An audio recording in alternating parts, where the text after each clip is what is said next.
Namo Bhagavate Vasudevaya.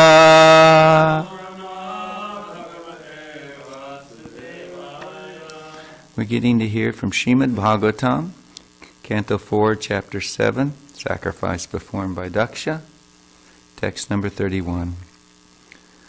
Brahmovacha Naitatsurupam bhavato sapadartha.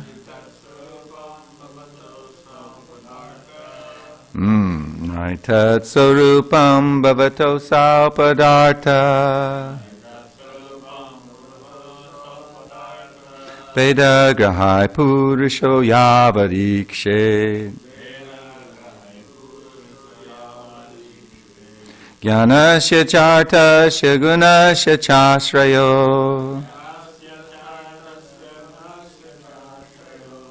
Maya mayadvyatikirto matastvam. Brahmovacha Naitatsurupam bhavato sapadartha. Vedagrahai purusho yavadikshe. Jnanasya chartasya gunasya chasrayo. Maya mayadvyatirikto matastvam.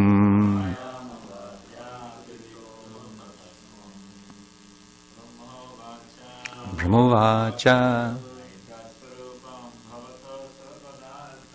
Naitatsurupam bhavato sapadartha. Vedagrahai purusho yavadikshe.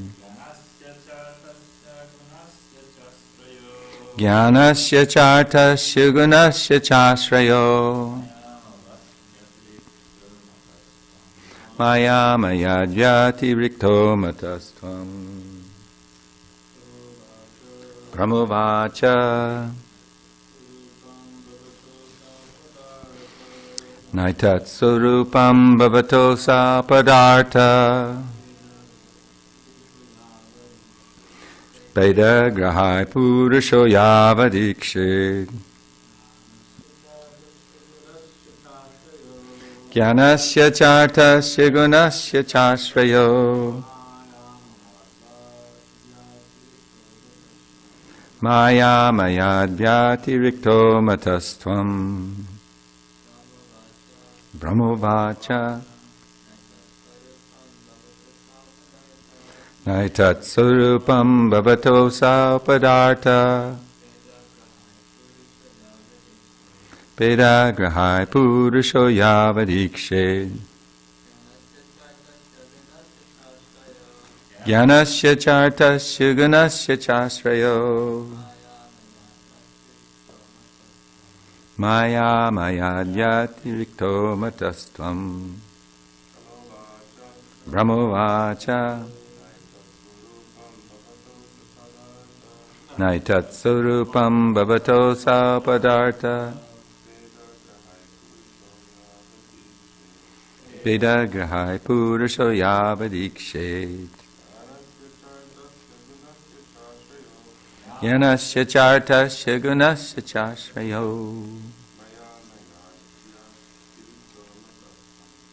Maya mayadvyatirikto matastvam. Brahmovacha, Lord Brahma said, Na, not, etat, this, sarupam, eternal form, bhavataha, your, asau, that other, pada artha, knowledge, veda, different, grahai, by the acquiring, purushaha, person, yavat, as long as, ikshe, wants to see, jnanasya, of knowledge, cha, also, artasya, of the objective, gunasya, of the instruments of knowledge. Cha, also. Ashraya, the basis. Maya, mayat, from being made of material energy. Vyatiriktaha, distinct. Mataha, regarded. Tvam, you. Translation. Lord Brahma said, "My dear Lord, your personality in eternal form cannot be understood by any person who's trying to know you through the different processes of acquiring knowledge. Your position is always transcendental to the material creation, whereas the empiric attempt to understand you is material, as are its objectives and instruments." Please repeat. Lord Brahma said, "My dear Lord, your personality in eternal form cannot be understood by any person who's trying to know you through the different processes of acquiring knowledge. Your position is always transcendental to the material creation, whereas the empiric attempt to understand you is material, as are its objectives and instruments." Purport. It's said that the transcendental name, qualities, activities, paraphernalia, etc., the Supreme Personality of Godhead cannot be understood with our material senses. Sanskrit.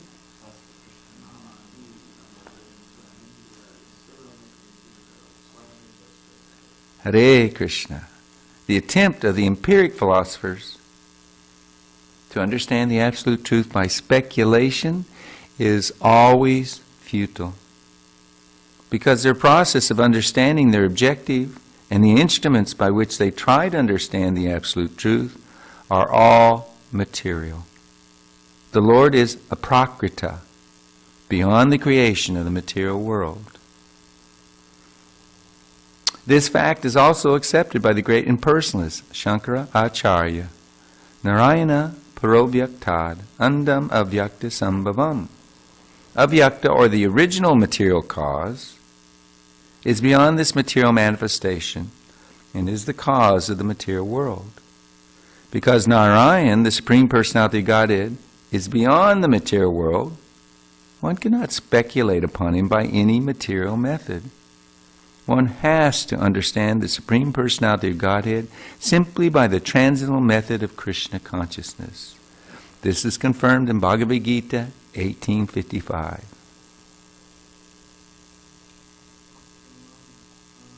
Yeah, Srila Prabhupada quotes that one line. Bhaktyamam abhijanati. Only by devotional service can one understand the transcendental form of the Lord. The difference between the impersonalists and the personalists is that the impersonalists, limited by their speculative processes, cannot even approach the Supreme Personality of Godhead. Whereas the devotees please the Supreme Personality of Godhead through His transcendental loving service. There's the second part of the verse. Sevam mukhe hi.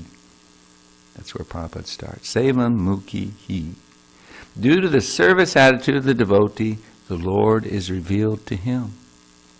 The Supreme Lord cannot be understood by materialistic persons, even though He's present before them.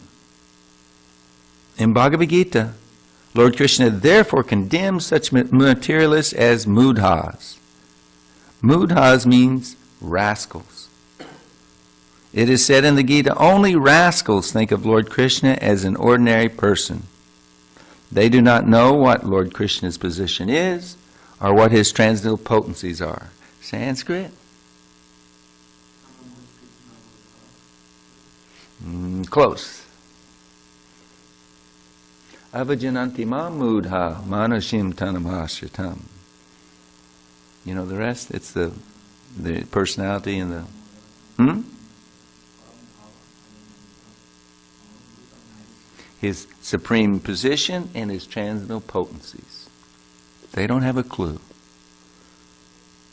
Unaware of His transcendental potencies, the impersonalists deride the person of Lord Krishna, whereas the devotees, by dint of their service attitude, can understand him as the personality of Godhead. In the 10th chapter of Bhagavad Gita, Arjuna also confirmed that it's very difficult to understand the personality of the Lord. Give it a shot on that one. 10th chapter.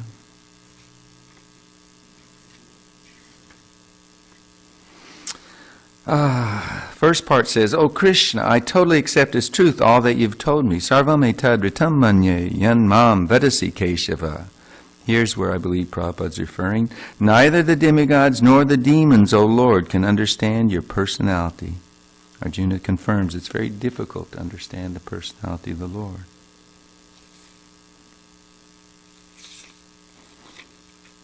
Indeed, you alone know yourself by your own internal potency, O Supreme Person, origin of all, Lord of all beings, God of gods, Lord of the universe. Srila Prabhupada ki. If we could pray together. Om Jnana Timirandasya Gyananjana Salakaya Chakshurun Militam Yena Tasmai Shri Gurave Namaha Shri Chaitanya Mano Bhishtam Stapitam Yena Bhutale Swam Rupa Kadamayam Dadati Swapadandikam Vandeham Shri Guru Shri Yuta Padakamalam Shri Gurun Vaishnavamscha Shri Rupam Sagrajatam Sahagana Raghunathan Vitam Tam Sajivam Sadvaitam Savadutam Parijana Setam Krishna Chaitanya Devam Shri Radha Krishna Padam Sahagana Lalita Shiva Shakan Vitamscha He Krishna Karana Sindho Dinabandho Jagatpate Gopesha Gopika Kanta Radha Kanta Namostate Tapta Kanchana Gaurange Radhe Vrindavanishwari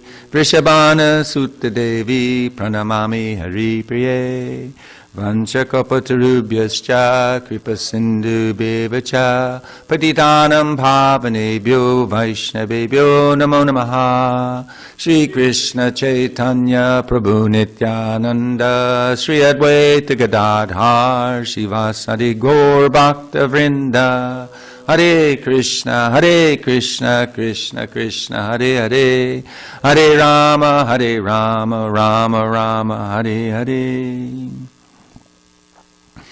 Lord Brahma said, My dear Lord, your personality and eternal form cannot be understood by any person who's trying to know you through the different processes of acquiring knowledge. Your position is always transcendental to the material creation, whereas the empiric attempt to understand you is material, as are its objectives and instruments. One of the most often quoted verses of Bhagavad Gita by Srila Prabhupada is Janma karma chame divyam evam yo veti tatvata tvaktam deham punarjanma naiti mam eti surjana. Anyone taking devotional service has realized what a miserable place this is. Radha Dasi elaborated very nicely last night on the suffering experienced in this material world.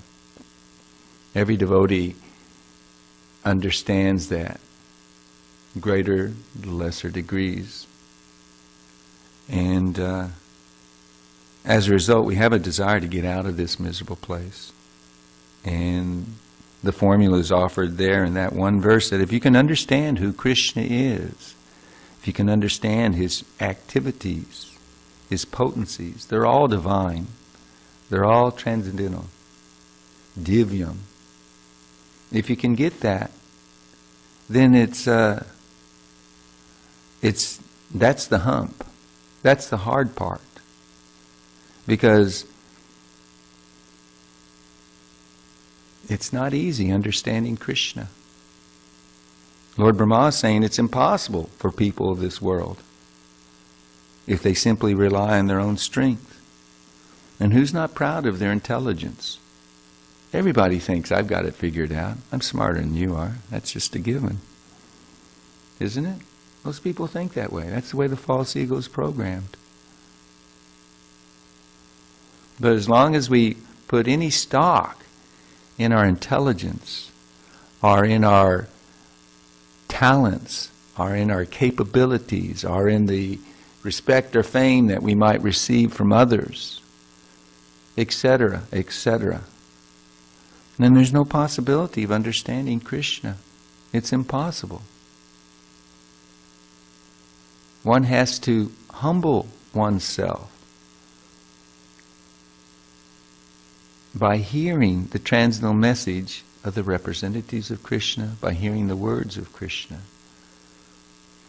Just as we say it's impossible to understand the Lord, His divine personality and His activities, we could likewise say it's impossible to understand the transcendental personality and activities of His pure devotees. You can be sitting right next to one. You can even be hearing one speak and not have a clue. Your mind's going on that, thinking about some shortcoming or some blemish or some mistake, some offense, etc., that has been performed by a pure devotee. And not even have a clue. This is the amazing ability of Maya Devi, Durga Devi, to perform her service so perfectly for the pleasure of the Lord. Today's her day of worship. In Bengal, it's a really big thing. Big, big thing. And I learned, I've been practicing, aspiring to practice Krishna consciousness in ISKCON for, over 4 decades. And I learned something new yesterday. Happens all the time. That's the beauty of Krishna consciousness. It's so unlimited and it's so infinite. And if we're, mustering up some sincerity, the Lord's always revealing these little drops of nectar. So I didn't know that on this day, Lord Ramachandra had worshipped Durga to get her blessings so he could cross the ocean and defeat Ravana. Within a week or less, we're going to celebrate Lord Ram killing Ravana. So before doing so, he offered his worship, his respect to Mother Devi. I knew he had offered worship to Shiva down in Setabandhu. Rameshwara is the name. The Lord, really the servant of Ram, but the name of Shiva is Rameshwara. I was on Parikrama with Jayapataka Swami and his band of devotees some years back. And we did the southern part of India. And we went to Setabandhu. This is where Lord Ram built the bridge to Sri Lanka, and where he worshipped there at the Cape Corin, isn't it? Very southern tip of India. And there's one very big and famous temple of Devi there. I can remember her murti. It's orange like Hanuman, and it was big. She had her arms. And the far out thing about this temple that stays within mind is that before they would allow you to have darshan, you had to take bath in about 12 different places in the temple compound. It was a big, big temple compound. So by the time you get to see the deities, you're completely soaked. If you haven't brought a gumshoe or something like that, then you're just drenched. They're asking you to purify yourself before presenting yourself to Mother Devi. And I remember they took Jayapataka Swami, and being his godbrother, I and another devotee got to go right into the altar, and right next to her transcendental form, and prayed for her mercy, as Ram prayed for the mercy of Durga to fulfill his desire to protect the devotees, to annihilate the demons, to reestablish religious principles. In the same way, following his footsteps, we prayed for the mercy of our spiritual master, for the determination to take up devotional service. Everything's in devotional service. The shelter, the instructions, the process given by the pure devotees. It's all there. Outside of that, there's not a hope, as they say, a snowball's chance in Hades, that one will have the ability to understand, what to speak of realize Krishna. I can remember when I was a young man, I'd gotten Bhagavad Gita, and I'd read Krishna book, and I was reading Bhagavad Gita at home, and my friends were thinning out pretty quickly because all I was talking about was Krishna. And one of my friends was the son of a college professor, so he asked his dad, Raymond's really onto this Krishna. What is this Krishna thing? He said, he's a myth from India. At best, a historical king that was there, but they've really built up these stories about him. And so he came back and threw that at me. It didn't flinch me, didn't budge me. I was hearing from Srila Prabhupada and his purports. But the academic qualifications that this world holds so lofty, like I always smile, it's for the preaching purposes, for the public. Hopefully that's to be understood. But when we, tout somebody, this is a graduate of so-and-so, and their educational qualifications and degrees, and those things are as useless as toilet paper, if not used in the service of Krishna. But Srila Prabhupada wants us to be recognized and appreciated in those circles so that those puffed up academics, the intelligentsia of the world, will realize that this is knowledge, that this is what life's purpose is. To understand that I'm nothing but an insignificant, finite servant of the Lord. And the whole purpose of the universe and of my life and everyone else's is to realize that. So only when you hear the instructions and take to the instructions seriously. Prabhupada, I read in one of the purports, the verses that are all connected around this verse, like, Avajananti Mamudha, we heard that. Fools and rascals, they don't understand Krishna. Or Naham Prakasha Sarvasha, he's not revealed to everybody. Namam Duskritano Mudha, not to fools, not to those who think they're intelligent. No, anyone who doesn't surrender to Krishna, he's so unfortunate. In fact, Krishna, he says in the 9th chapter of Bhagavad Gita that such persons, whatever they may desire, they're bewildered and their life is a failure. Their hopes for liberation, their fruitive activities, their culture of knowledge, they're all defeated. A failure.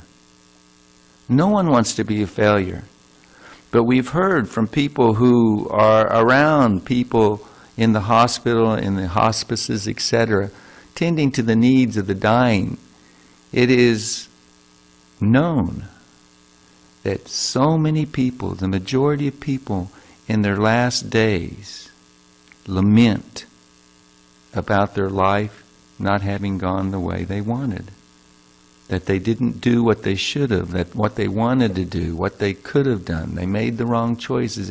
Everybody is defeated in this world, without exception. Only the devotees are victorious. Jai Pataka, the victory flag, can be raised high. But that's not by their own endeavors or strength or intelligence. It's by the mercy of following the instructions of the Parampara. That's how Arjuna understood Krishna. He heard submissively and he accepted everything in total what Krishna shared with him.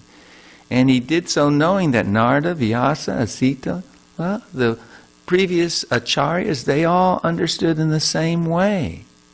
And it's not an armchair philosophy where we just talk about it. It's about applying it into one's life. Krishna, the super soul within the heart, he purifies the truthful devotee through this process of hearing the transcendental message. The devotee, Chaitanya Charna, you might know him, Mayapur. He was having some reciprocation with me over the internet, and he was, kicking it around how honesty and seriousness is synonymous. Because only the serious have their hearts cleansed by the process of devotional service. Now we can fool ourselves very easily. That's the direction I took it. You can't fool Krishna and you can't fool the pure Vaishnavas. because they're above the clouds. They see perfectly. They know where we're at, what muck we're in the modes of material nature. Let's speak of Krishna. There's no fooling him. But we can fool others and we can fool ourselves. And we can think ourselves very knowledgeable in the science of devotional service. Heck, dare I even say it, we can even write on Scripture. Very few of us have done that, but many of us speak on Scripture. You can do all that and still be an illusion. Bhaktisiddhanta Saraswati Thakur says, one who does not follow this process as it's given, his preaching is like the words of a karmi, a fruity vector. You may get some praise, you may get some, some juice out of, wow, some self-satisfaction that was a great class, etc. People liked it. But what's that have to do with the transcendental realm of pleasing the senses of Krishna? In and of itself, nothing. So this science of devotional service, a very wonderful adjective that I saw in one purport, and it really struck me. Because when we say devotional service, there's so many adjectives like pure devotional service, unalloyed devotional service, etc. But Srila Prabhupada in this verse in the 11th chapter, where Krishna's reiterating the same principle, Bhaktya mam abhijanati, in the next to the last verse he says, Bhaktya tvananya yaya shakya ahameva vido Arjuna. My dear Arjuna, only by undivided devotional service can I be understood as I am, standing before you, and can thus be seen directly. Only in this way can you enter into the mysteries of my understanding. So it was another moment where, ding, wow, I had not been thinking of devotional service in the sense of undivided. What does that mean? It means it's not motivated. It's not interrupted. It's selflessly motivated simply for the pleasure of Krishna and his devotees. This is the spiritual platform of Krishna consciousness. This is the platform where the name reveals himself. And we'll never understand the form of the Lord, which Lord Brahma is talking about in this verse, till we have revealed to us the name of Krishna, that the name is Krishna. There's no division, there's no difference in the absolute plane. The only difference being the name is more merciful than the person or the form of Krishna. And that's accessible to us by the mercy of Srila Prabhupada, his followers, originally from Sri Chaitanya Mahaprabhu and the Panchatattva. We can have access to that. But it's not cheap. The spiritual platform of Krishna consciousness is not cheap. And trust me, as I speak, I'm preaching loudest to myself. The spiritual platform of Krishna consciousness is where all good qualities manifest. It's where Krishna's devotional service becomes revealed. The door of the temple becomes open so that one can enter into the temple, the sanctity of bhakti. Bhakti means pure, unalloyed, undivided devotional service. Something that's far beyond and not anything of this world. It's of the internal potency. That Naham Prakasha Sarvasya, they're bewildered by the Durga, the material energy, the modes of nature. But those who are allowed into the door of bhakti, they're the great souls. They're under the protection of the divine energy. And on the divine spiritual platform, above the bodily platform, above the mental platform, even above the intellectual platform, that's where Krishna reveals himself. And that's not cheap. Neither is it impossible. On our own strength, impossible. We heard the purport where Srila Prabhupada was saying thus one should always pray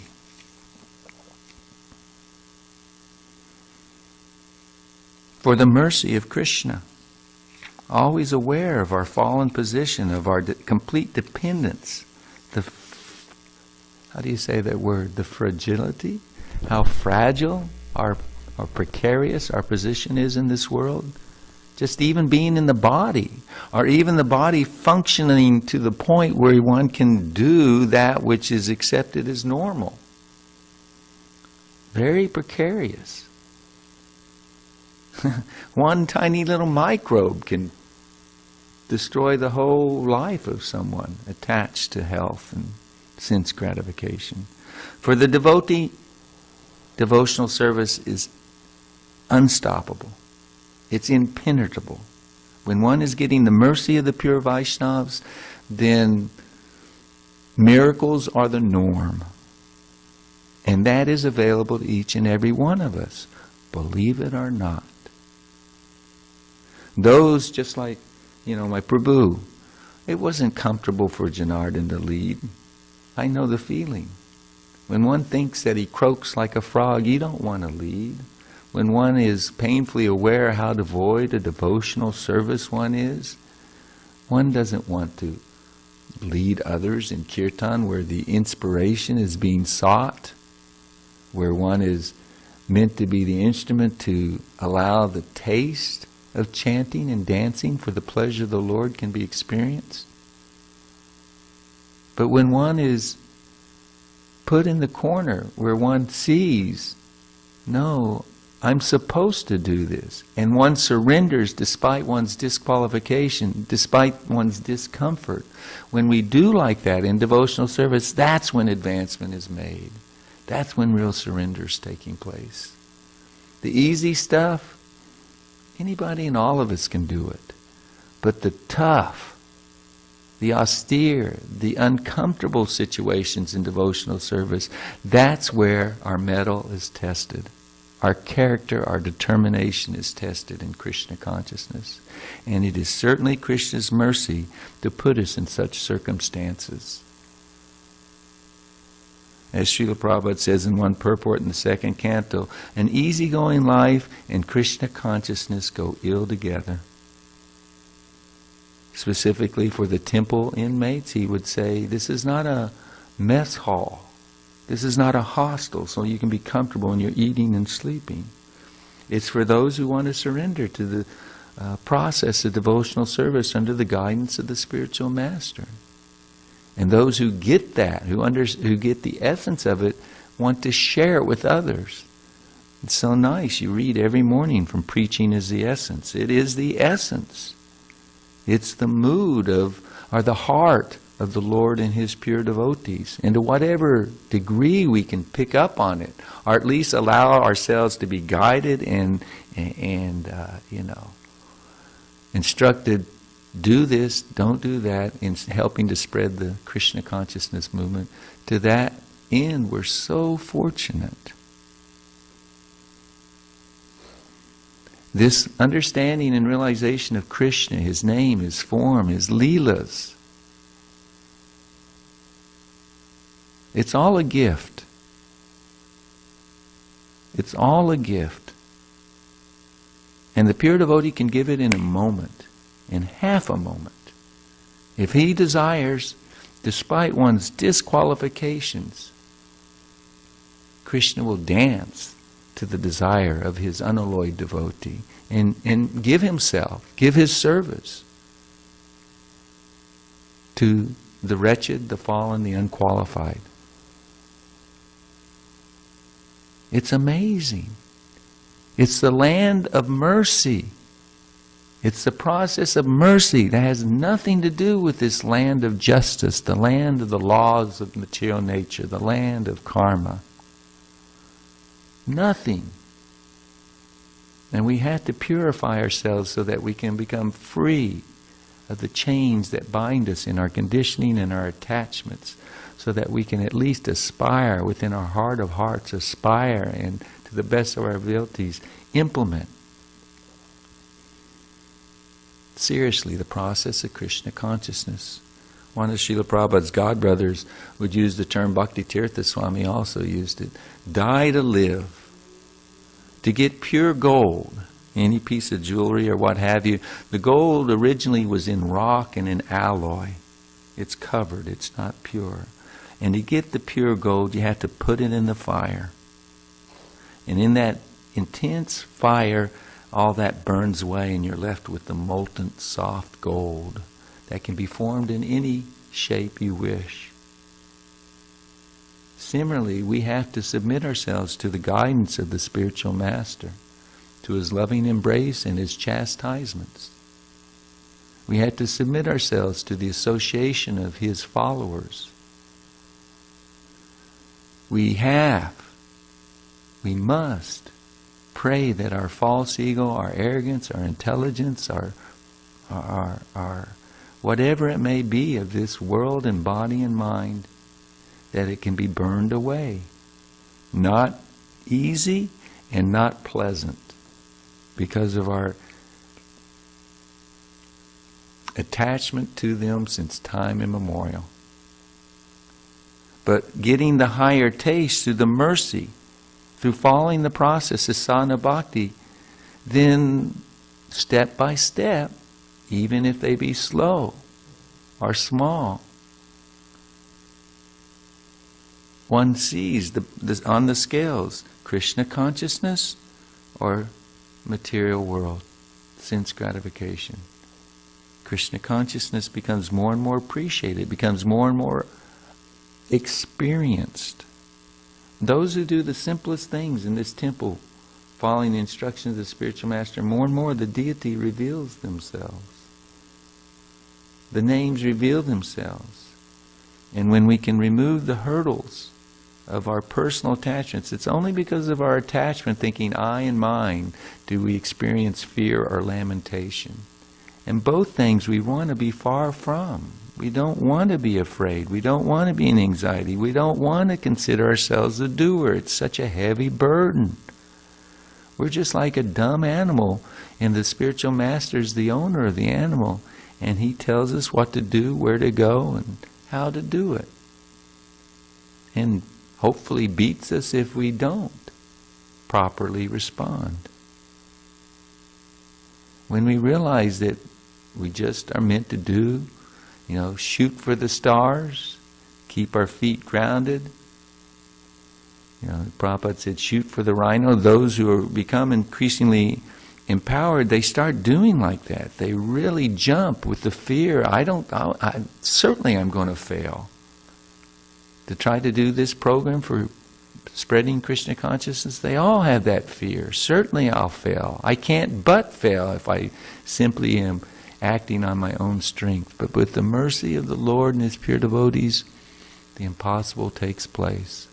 And the more one does like that, you see the people, like Jayapataka Swami, heard him speak, read the transcription, etc. First preaching in months since the operation for sure.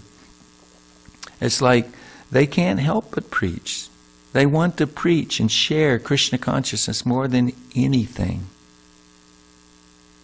We heard another great leader in our movement. I asked about his health. They'd heard he wasn't good. He wasn't supposed to travel, this and that. They don't stick to that very often. The health goes up and down, and for those who are fully surrendered, that's actually the direct reciprocation of the Lord. So many things the Lord accomplishes through His devotees. Personally, the devotee has his realizations, his gratitude, his surrender when things get tough. And for others, when you see those who surrender their lives, that their lives are not their own, but simply for the pleasure of others, for the benefit of others, when you see them suffer and still continue on, if you're fortunate and you are getting the realizations that Lord Brahma is referring to, then you see, oh my God, how glorious is this? Could I even hope to do that? Am I on such an exalted platform that despite all difficulties, I'll just keep pushing forward? I'd rather give up this body than not be allowed to engage in my spiritual master's service of sharing Krishna consciousness with others. These are the symptoms of those who are tasting, who are attached to the bliss of service to Krishna and his devotees. They are getting the mercy of the names and the mercy of the previous acharyas. And all that's accessible to us. We just have to continue hearing, applying to the best of our ability, and praying to be freed from the lower nature, the conditioning, the scars some scars we carry in our memory that influence us or try to influence us to not surrender and serve. So, bit of a mouthful. Now looking at time. Time stopped, evidently. How's that for transcendental? Oh, it didn't. Comments, my friends? Questions?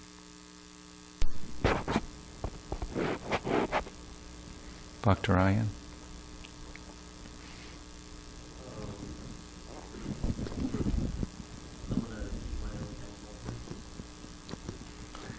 Trustworthy? What? Your counsel?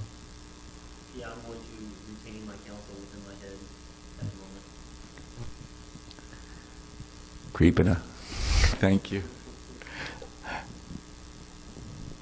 Anybody want to share any thoughts?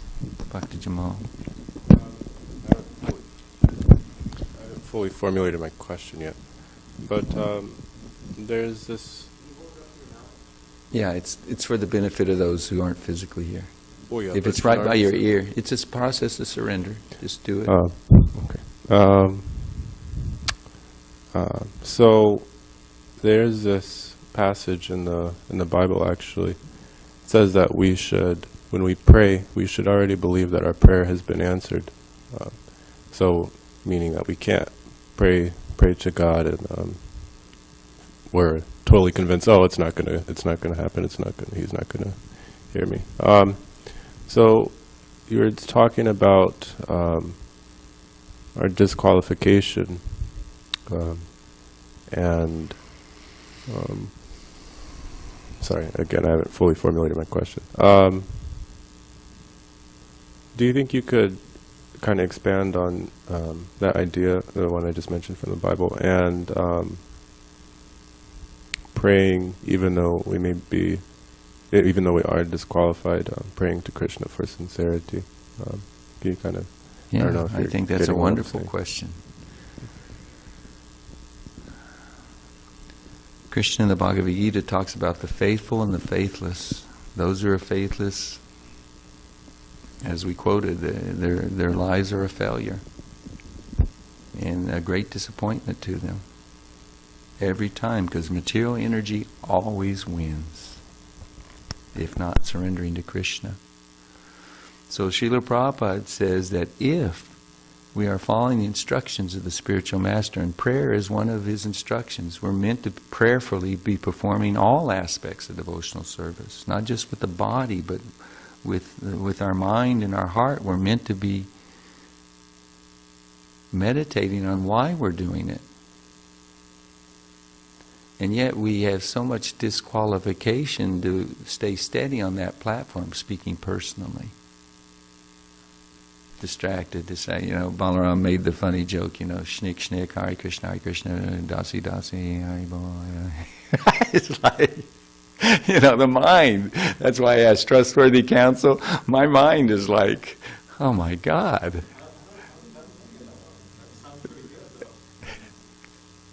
Yeah, that was in the house when we honored breakfast 2 days ago. Perfect example of how any act of devotional service is eternal in value, and most of the time the individual performing it forgets it. But so many times, like when we hear Mitch or Gunagrahi Swami glorified, we're going to hear about so many things that they did and ways in which they influenced and benefited others. But the individual, 2 days ago, what do we remember? What to speak of? So anyway, we should be aware of our shortcomings. That's honesty. And even in the liberated state, that is the nature of the living entity, to feel very finite and completely dependent upon the Lord and unqualified to receive His mercy. That's the nature of the purified consciousness of the living entity. So, Srila Prabhupada gives the assurance that if you're following the instructions of the spiritual master, you're traversing the path back home, back to Godhead.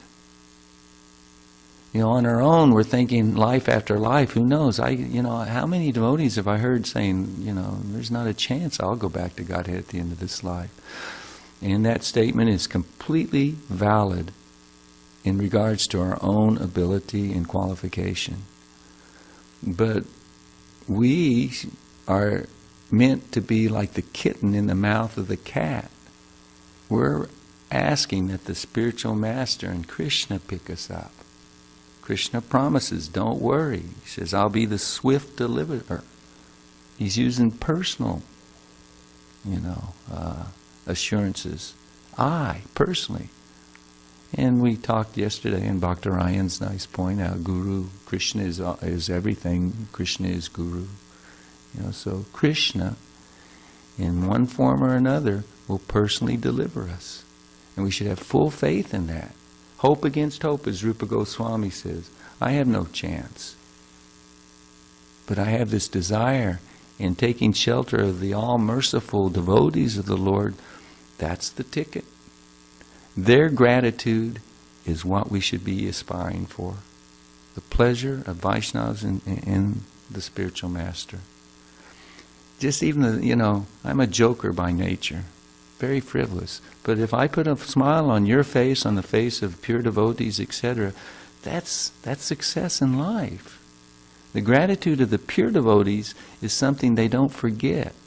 Conditioned souls forget. Pure devotees don't. And even if they do, the Lord doesn't forget that they were pleased.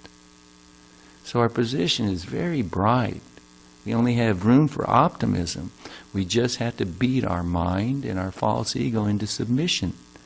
And the easiest way of doing that are those who are fortunate to have the association of devotees regularly, constantly, or what to speak of always, and just do what needs to be done in their association. Services and process of chanting. And let's help each other. Let's not get our false ego's toes stepped on where, and when someone points out how I can improve my service, my consciousness, my realizations. It's meant to be an open-hearted process. And if you have those you can trust to do that with, one is very, very fortunate. And like Parikshit was always looking for Krishna, having seen him, one who has tasted friendship and trust in Krishna consciousness with somebody should always be looking for it in everyone you meet, because that's where the magic takes place. Because it's not a solitary engagement, it's a Sankirtan movement. And we need the help of everyone, so we should always be open to it. To do that, we have to be thinking less of ourselves and not the Prabhu. That's why I practice little things like when I'm here, you're not going to see me jump in and say the Jayom prayers when you lead a kirtan, or this or that. Every one of you are meant to be preachers and leaders. And in my opinion, and I've shared it as much with my Prabhu, my godbrother, give the young men a chance. Let them do everything they need to do, that you do, that I do, so they can do it, because we're not going to be around. Empowerment is where it's at in Krishna consciousness. Wishing the best and giving them the opportunity. Yeah, it's not perfect. What is? Practice makes perfect. So that's just one tiny little example. A little bit of a tangent, but etiquette is there. It's proper to follow. But simultaneously, this essence of wanting to help each other, to me, that's tantamount. That's very important. Devotional service is so practical. Bhakti Zach's cooking, I assume. Probably can't hear me. Like, I broke etiquette this morning with the flour passing around the Mongol Arti. Ramapati Prabhu is the senior that should have been offered the respect first. But he was chanting and Zach wasn't. He was right on the very last bit of the mantra. So I offered it to Zach. No. So I offered it to Ramapati like you wanted. And then when he started to lead the mantra, then I stuck it right in his face to just make the point. Devotional service is practical. If you're flowing with the mercy of the Guru and Krishna, it's all super practical. Whatever makes sense. What, I'm supposed to wait around for a whole nother mantra before I can offer it to the Prabhu? You can. Or you can get on with it. It's a very organic and dynamic process, and it really needs the mercy to be able to navigate when we kind of branch a little from etiquette and culture, the norm of Vaishnava culture. But anyway, do you understand what I'm trying to say with that regard? It was a little bit of a tangent, but anyway, I think it was about relations and helping each other, and then it branched into what's practical. Any other comments or questions? Did that have some value? It's a little splayed, but... Damodar Kumar Prabhu? Thank you, Prabhu. You're touching base on a lot about the internal mood of a devotee.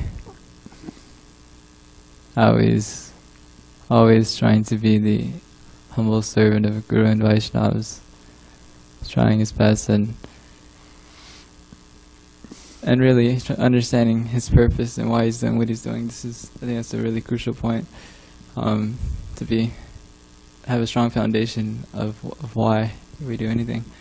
But I was just thinking about how that's in connection with devotees in the ashram, or whatever the case may be.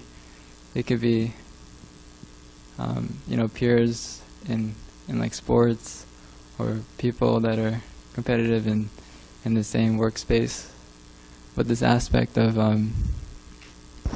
understanding, like, what is the goal is so important, because like just relevant to our situation as brahmacharis. The goal that we're all aspiring for as aspiring Vaishnavas is pure devotional service. But when we lose sight of that, we may trade that goal for a lower one, and we may seek pleasure on the egoistic platform. Like, instead of learning mridanga for the sake of pleasing the deities and kirtan, glorification of the Lord, we may want to learn mridanga and kirtan for glorification of ourselves, or like we want to learn shlokas so that we can know more than another person, so on and so forth. And so we trade this, we trade the actual goal for something lower. Is there anything you can say about that? Yeah, one time a devotee said, "I'm so fallen," Srila Prabhupada said. Or such and such Prabhu fell down. He said, "How do you fall down when you're fallen?"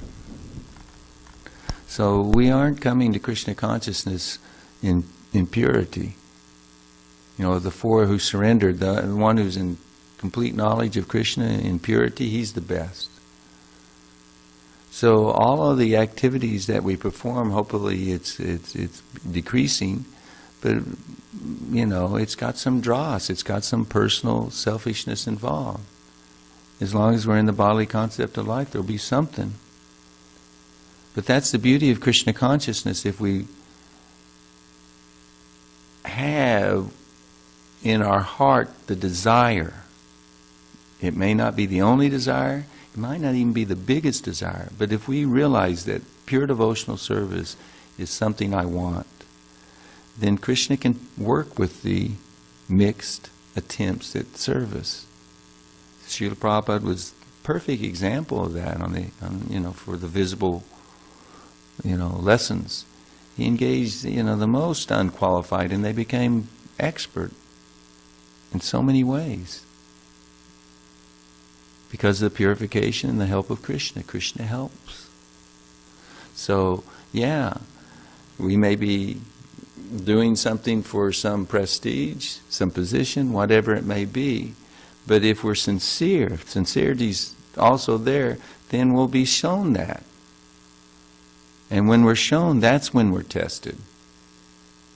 Do I want to give it up? Am I going to endeavor to give it up? I didn't realize. To me, I just scratch my head when sometimes Prabhus verbalize, yeah, I'm arrogant. That's my nature. Or, you know, you hear it sometimes.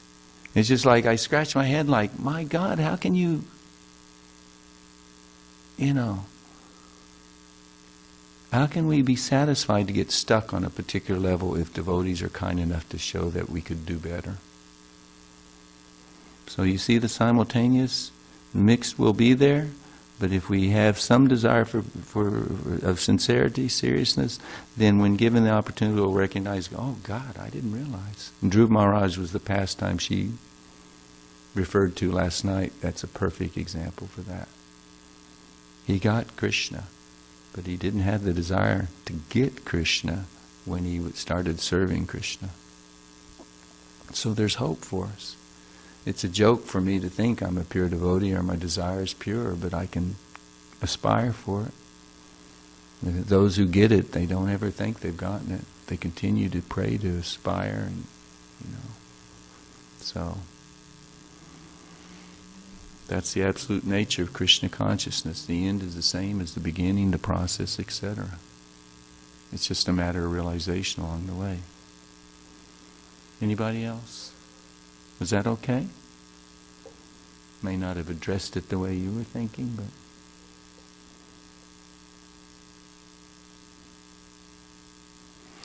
You've been very tolerant today. Thank you. This is my normal, man, how long will he talk kind of class. So thank you for your association, and I sincerely mean that to each and every one of you. Thank you. Srila Prabhupada ki, Grantaraj Srimad Bhagavatam ki, Samaveda Gaura Bhakta Vrinda ki.